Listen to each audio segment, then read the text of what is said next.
दार्जिलिङमा राम्रो कुरो मात्रै देखाएर यहाँबाट ब्लग लगेर गएर हजारौं मिलियन भ्युजहरू कमाउँछ। तर आज हामीले दार्जिलिङको यथार्थ कुरो गर्दाखेरि, दार्जिलिङमा भोगिरहेको अवस्था व्यवस्थाको कुरो गर्दाखेरि, हाम्रो कुरो हाम्रै मान्छेले नसुन्दाखेरिलाई चाहिँ हामीलाई पनि दुःख लाग्छ। कहाँदेखि हुनुहुन्छ? ए कता सिलगढी जानुभएको? ड्रप यो रोजकै हो है तपाईँको जाम नि? एकदमै दिल्ली हो नि, बाहिर गाडी बेसी आउँछ हो। हजुर म्याक्सिमम 100 वटा भन्दा त बेसी आउँछ है दादा? 150 एउटा भ्यान 150 वटा गरिसक्यो दाजु भन्दा यही अहिलेसम्म है बाहिर गाडी। कतिको हेरेसमेन्ट हुन्छ नि तपाईँलाई टुरिस्टहरूलाई? के कस्तो छ उहाँहरूको? अब एयरपोर्ट पुग्नु भने पनि अब 3.5 होइन, अब यस्तो छ अहिले नै जाम जोरबङ्गला घुममा छ। खासै अब तपाईँलाई के लाग्छ जाम हुनुको मुख्य कारण? एउटा कारण चाहिँ अब त्यही हो, के भन्नु, बाहिरकै गाडीहरू बेसी आएर होइन।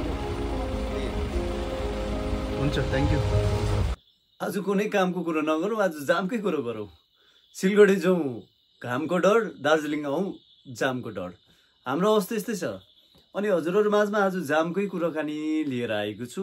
विशेष गरी आफ्नै ठाउँको कुरा गर्नुपर्छ। हामीले कुरा गर्दाखेरिलाई चाहिँ आफ्नै घर आँगनको कुरा गर्नु मलाई मनपर्छ र घर आँगनमा के कसो भइरहेछ भन्ने कुरोहरू चाहिँ हजुरहरू माझमा साझा गर्नु एकदमै म रुचि राख्छु है। चाहे त्यो तितो होस्, पिरो होस्, टर्रो होस्, अमिलो होस्, गुलियो होस्, जेसुकै होस्, तर यथार्थ कुरो होस्, सत्य कुरो होस्, साँचो कुरो होस्, जनसमूहले भोग्दै आइरहेको कुरोहरूलाई चाहिँ हामीले आज कसरी सामना गर्नु परिरहेछ, कुन चाहिँ अवस्थामा सामना गर्नु परिरहेछ भन्ने कुरोहरू चाहिँ साझा गर्दैछौँ। हुन त यस्तो कुरोहरूलाई लिएर हामी जस्तो सानो साधारण मान्छेले आवाज बन्दाखेरि केही फरक त नपर्ला, प्रशासनलाई कुनै पनि फरक त नपर्ला, कुनै पनि उहाँहरूलाई दबाव पनि नपर्ला र उहाँहरूले यो कुरो सुने पनि नसुने पनि उहाँहरूलाई यो कुरोसँग कुनै पनि सरोकार रहने छैन भन्ने चाहिँ मलाई लाग्छ। किनभनेदेखिलाई हरेकचोटि आजको तारिकमा हरेक भिडियोजमा, हरेक सोसियल मिडियामा तपाईँले हेर्नुहुन्छ भनेदेखिलाई दार्जिलिङको जामलाई, ट्राफिक जामलाई लिएर हरेक कसैले नै कम्प्लेन गरिरहेछ। आफ्नो कथा व्यथाहरू भिडियो मार्फत सुनाउँछु म। कसैले त सुनिदियोस्, एडमिनिस्ट्रेसनले सुनिदियोस्, प्रशासनले सुनिदियोस् भनेर उहाँहरूले हार गुहारको लागि भिडियो बनाउने गर्छ। दार्जिलिङमा दिनौँ भोगिरहेको पीडाहरूलाई चाहिँ सार्वजनिक गरिरहेछ सोसियल मिडियामा। त्यो हामीले देखिरहेको कुरो हो। तर यसमा केही फरक पर्दैन, कसैलाई केही फरक पर्दैन। यहाँको एडमिनिस्ट्रेसन, यहाँको नेता भनौदोहरूदेखि लिएर यहाँको प्रशासनहरूलाई कुनै सरोकारै छैन।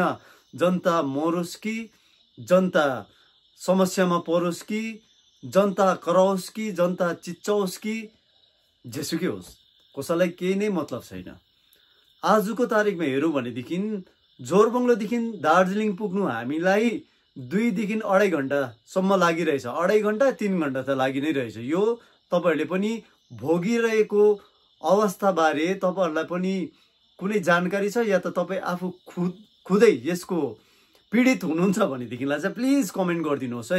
अनि च्यानललाई लाइक, सेयर, सब्सक्राइब गर्नु नभुल्नुहोस् होला। जतिजना पनि मेरो च्यानललाई हेरिदिनुहुन्छ काइन्डली सब्सक्राइब गर्नु चाहिँ नभुल्नुहोस् होला, किनकि हजुरहरूको एउटा सब्सक्राइबले गर्दाखेरिलाई चाहिँ आउने दिनहरूमा अझै ऊर्जा मिलेर जान्छ। अझै यहाँका इस्युजहरूबारे, यहाँको कतिवटा जानकारी हजुरहरू माझमा यसरी साझा गर्नुलाई चाहिँ एउटा फ्युलको काम गर्छ विशेष गरी चाहिँ।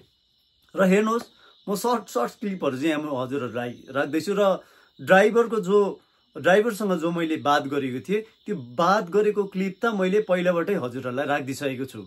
अब यहाँ के बुझ्दैछ भनेदेखिलाई चाहिँ सिधै कुरो आउँछ, हामीले जहिले पनि प्रशासनलाई दोष दिन्छौँ, नेतालाई दोष दिन्छौँ, नेतालाई गाली गर्छौँ भनेर भन्छौँ नि है। सत्ताधारी पार्टी भनौँ, प्रशासन भनौँ, एडमिनिस्ट्रेसनलाई भनौँ, हामीले जहिले तहिले उहाँहरूलाई मात्रै भन्ने गर्छौँ भनेर चाहिँ हामीमाथि पनि त्यो कुरोहरू थोप्छ। तर कसलाई भन्ने? भोलिको दिनमा म सिटी बोकेर बजाउनु जानु भएन त्यहाँनिर गाडी क्लियर गर्नु। भोलिको दिनमा म वर्दी लगाएर त्यहाँनिर डन्ठा बोकेर त जाम खोल्नु त म जानु सक्दिनँ। ल एन्ड अर्डरमा तपाईँहरू बस्नुहुन्छ, प्रशासन तपाईँहरूको हातमा छ, कानुनको व्यवस्थामा तपाईँहरू बस्नुहुन्छ भनेदेखिलाई यो रेस्पोन्सिबिलिटी पनि त तपाईँहरूकै हो कि हामी जानुपर्ने। भोलि म सिलाउनु लाउँछु नभए भोलि म सिलाउनु लाउँछु खाकी है, खाकी लगाएर म जान्छु होला सायदै, म जोक्छ पार्ट होइन, तर यस्तो त गर्नु सकिँदैन पनि, हुने कुरो पनि होइन। तर अत्याचारै भइसक्यो नि त यो त। आज हेर्नुहोस् त, एम्बुलेन्स धरी पनि जाममा फसिनुपर्छ।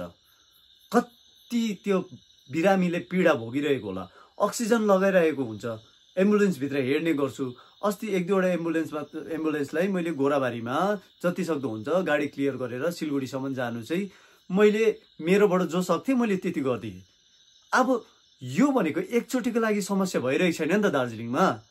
भुक्तभोगी तपाईँहरू पनि हुनुहुन्छ भनेदेखिलाई यसको प्रतिवाद चाहिँ गर्नुहोस्। गाडी जाम भए तापनि हामी पैदल, हामी स्वस्थ छु, हामी हिँडेर जान्छु, सक्छु हिँडेर भनेर चाहिँ तपाईँहरूले सोच्नुहुन्छ भनेदेखिलाई तपाईँको फ्यामिलीमा भोलिको दिनमा कसै पनि पर्नु सक्छ। त्यति बेला गर्ने के, त्यति बेला भन्ने के, सोध्ने के।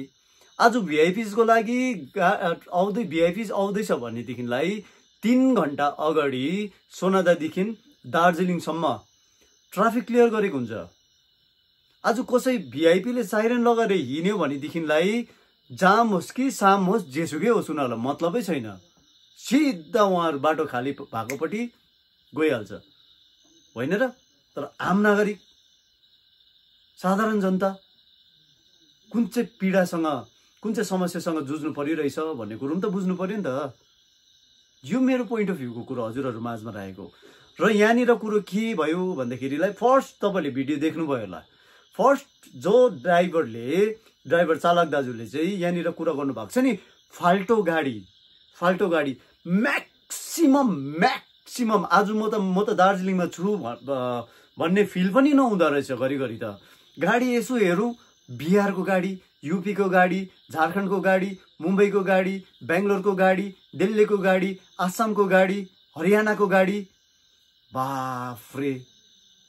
आज सिक्किममा हेर्नुहोस् त, सिक्किममा कुनै पनि प्राइभेट भेहिकललाई, मिन्स आउट अफ स्टेट होइन, स्टेट बाहिरको भेहिकल्सहरूलाई चाहिँ त्यहाँनिर गएर चाहिँ बरु ड्रप गर्छ उहाँहरूले। त्यहाँ ड्रप गरेर सिक्किमकै गाडीहरू चल्छ त्यहाँ, यातायातको लागि, साइट सिनको लागि होस् कि जेसुकै चल्छ होइन। साइट सिनहरू गर्नु दिँदैन त्यो फाल्टो गाडीहरूलाई।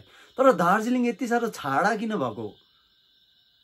हुनु त घर दरिलो बनाउनुको लागिलाई चाहिँ घरको अभिभावक नै पक्का हुनु पर्यो भन्ने कुरो चाहिँ। घरमा अभिभावकै राम्रो छैन र अभिभावकले नै एउटा डिसिप्लिनमा बस्नु सक्दैन, अनुशासनमा अभिभावक बस्नु सक्दैन भनेदेखिलाई पक्कै पनि त्यो घरको छोरा छोरी या त कोही पनि होस्, अनुशासनको त कुरै नगर्दा हुन्छ हामीले। अनि आज दार्जिलिङमा पनि यही भइरहेको छ कि भन्ने एउटा प्रश्न तपाईँलाई के कस्तो लाग्छ कमेन्ट चाहिँ गरिदिनुहोस्। कमेन्टको चाहिँ एकदमै खाँचो छ।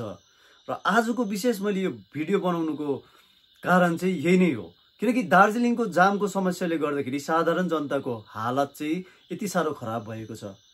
म खुदै डक्टर देखाउनु प्लान्टेज गएको, बिहान 6 बजी गएको, दार्जिलिङ 10 बजी पुगेँ। अब हाराहारी हेरौँ भनेदेखि 1.5 घन्टाको बाटो हो, 1.5 घन्टामा हामी पुग्छौँ। सोनादादेखि दार्जिलिङ मिनिमम पनि तपाईँको 8 किलोमिटर्स होला। 8 घन्टाको बाटोमा हामीलाई 3 घन्टा लाग्दैछ। अब बुझ्नुहोस् त तपाईँहरूले साधारण जनताको अवस्था। आज बनाउनु त हुन्छ नि, हामी भिडियो बनाउँछौँ, देखाउँछौँ, कमसेकम पनि प्रशासनले सुनोस्, कमसेकम पनि यहाँको एडमिनिस्ट्रेसनले सुनोस्, यो समस्यालाई समाधान होस् भन्नेपट्टि त हामीलाई छ नि। हामी त्यसै कारण बनाउँछौँ नि। हामीले गाली गरेको मात्रै देख्छ, हामीले नराम्रै भनेको मात्रै देख्छ। यसमा हाम्रो के गल्ती हुन्छ? आज हेर्नुहोस् त, टुरिस्ट जब आउनु थाल्छ, टुरिस्ट जब सिजन यहाँनिर लाग्छ भनेदेखिलाई हर कसैलाई नै प्रब्लम छ। टुरिस्टै भएको, उनीहरू 2-4 दिन आउँछ, घुमेर जान्छ। तर यहाँको आम नागरिक, साधारण जनताहरू बिचारा अर्को कुरो पनि छ। बिचारा हाम्रो यहाँको लोकल्सहरू जो छ, यति बेला सिजनको टाइममा बिचारा गाडी नपाएर चाहिँ पानी परोस् कि घाम लागोस् उभिएर बसिरहेको हुन्छ। घन्टौँसम्म उहाँले गाडी पर्खिनु पर्ने अवस्था छ। के भन्ने, कसले सुनिदिने? अनि अरूको कुरो गर्नु अगाडि चाहिँ हामीले आफ्नै घरको आँगन चाहिँ सफा राख्नु पर्यो, तब अरूको कुरा गर्नु सक्छौँ हामीले, होइन र? अनि मैले कुरा गर्दै थिएँ नि, बाहिरको गाडीहरू यति बिना, म तपाईँलाई यहाँनिर स्क्रिनसटमा राख्दै गइरहेको छु। तपाईँले हेर्नुहोस्, जति मैले भ्याएँ गाडी चलाउँदै भए पनि, जति मैले त्यहाँनिर बाहिरको गाडीहरूको फुटेज निकाल्नु सकेर बाहिरको नम्बर प्लेटहरूको बाहिरको गाडीहरूलाई जति मैले कभर गर्नु सकेँ यहाँनिर राखिदिएको छु हजुरहरूसँग। कमसेकम मैले त्यो जाममा 50 to 60 सायद एभव पनि हुनसक्छ त्यति मात्रामा मैले गाडी मैले त्यतिको डिस्टेन्समा चाहिँ मैले त्यतिवटा गाडी चाहिँ मैले काउन्ट गरेँ। भन्नुको मतलब आज बाहिरको गाडी कति आइरहेछ दार्जिलिङमा, यो पनि एउटा मेजर समस्या हो नि। प्रशासनले यसलाई पनि ध्यानमा दिनु पर्यो नि। हर कसैलाई पर्मिट दिँदै पैसा त कमाइरहेछ नि, होइन र? टुरिस्ट आउँदैछ, होटेल्सहरूले पैसा कमाइरहेको होला, चालकहरूले पनि पैसा कमाइरहेको होला, चालक दाजुभाइले पनि 2-4 पैसा कमाइरहेको होला। यहाँ जिएसटी होइन, गभर्मेन्टले त लाँदैछ ट्याक्स, यहाँबाट ट्याक्स लगे गर्दैछ। तर साधारण जनता, जेमा पनि साधारण जनता पिसिनुपर्छ। नाला झोडाको काममा पनि जनतै पिसिनु पर्यो, भोटको टाइममा पनि जनतै पिसिनु पर्यो, होइन? अब जाममा पनि जनतै पिसिनु पर्यो, सिलगढीको घाममा पनि जनतै पिसिनु पर्यो। कुरो यस्तो छ। अनि यो भिडियो हजुरहरूमा आज मैले आज राखेको छु। हुनसक्छ तपाईँहरूलाई कुरो के कसो लाग्यो, तर यो यहाँको आम नागरिक भएको कारणले गर्दाखेरि हामीलाई यस्तो विषयवस्तुमा बोल्नु एकदमै हाम्रो काम हो र हामी बोल्छौँ। हामी as a social media, social प्लेटफर्ममा हामी काम गर्छौँ, एज अ सोसियल इन्फ्लुएन्सर हामी काम गर्छौँ, एज अ भ्लगर हामी काम गर्छौँ भनेदेखिलाई दार्जिलिङमा राम्रो कुरो मात्रै देखाएर यहाँबाट भ्लग लगेर गएर हजारौँ मिलियन भ्युजहरू कमाउँछ। तर आज हामीले दार्जिलिङको यथार्थ कुरो गर्दाखेरि, दार्जिलिङमा भोगिरहेको अवस्था व्यवस्थाको कुरो गर्दाखेरि हाम्रो कुरो हाम्रै मान्छेले नसुन्दाखेरिलाई चाहिँ हामीलाई पनि दुःख लाग्छ। किनभनेदेखिलाई हामीले टाइम पास गरेको होइनौँ, हामीले टाइम पास गरेको होइनौँ। यस्तो यो भिडियो बनायो, यसरी आयो, स्क्रिनमा आयो, बोल्यो, यो त्यो भन्यो, यस्तो होइन क्या। अरू पनि काम छ नि, हामी अरू पनि काम गर्न सक्छौँ नि, अरू पनि फिल्ड छ। हामी आफ्नो गोजीमा आफ्नो कमाई आफूले गर्न सक्छौँ, आफ्नो घर छ, आफ्नो परिवार छ, धान्न सक्छौँ नि हामी। त्यतिको क्यापेबिलिटी, त्यतिको क्षमता, त्यतिको योग्यता हाम्रोमा छ नि। तर आज दार्जिलिङको अवस्था हेर्दाखेरि त्यो सब कुरो हामीले आँखा बन्द गरेर बस्नै सक्दैनौँ र बोल्ने गर्छौँ। कमसेकम हामीले बोल्दाखेरि, हामीले भन्दाखेरि यस्तो कुराहरूलाई हजुरहरूले सेयर चाहिँ गरिदिनुहोस्, सेयर चाहिँ गरिदिनुहोस्। मेरोबाट रिक्वेस्ट छ हजुरहरूलाई। किनभनेदेखिलाई चाहिँ यो तपाईँको पनि मनको आवाज हो भनेदेखिलाई तपाईँले सोच्नुहुन्छ यो पनि मलाई मनमा खट्केको आवाज हो, मलाई पनि मनमा लागेको कुरो हो, मेरो पनि विचारमा आएको कुरो हो भनेर तपाईँले लाग्छ र तपाईँले कुरोहरू यसरी निकाल्नु सक्नु हुँदैन, भन्नु सक्नु हुँदैन भनेदेखिलाई माध्यम हामी बनिदिएको छौँ र हामीले यस्तो कुरोहरूलाई चाहिँ अगाडि ल्याएर चाहिँ उजागर गरिदिन्छौँ। यसको मतलब पब्लिक भोइस हामी बन्न चाहिरहेको छौँ।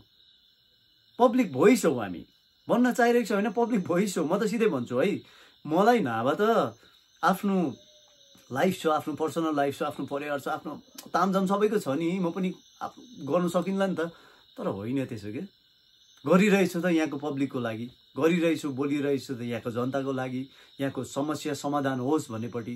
अनि अल्टरनेटिभ रुट हुनु चाहिँ एकदमै जरुरी भएर गएको छ। जबसम्म दार्जिलिङमा अप एन्ड डाउन गर्ने वान वे जस्तो कि डाइरेक्ट सिलगढी, डाइरेक्ट दार्जिलिङ आउने अप डाउन गर्ने चाहिँ अल्टरनेटिभ रुट हुँदैन, तबसम्म यो समस्या चाहिँ चलिरहन्छ। तपाईँले हेरिसक्नु भएको छ, बजारमा झन् घरहरू बाटो आइसकिसकेको छ।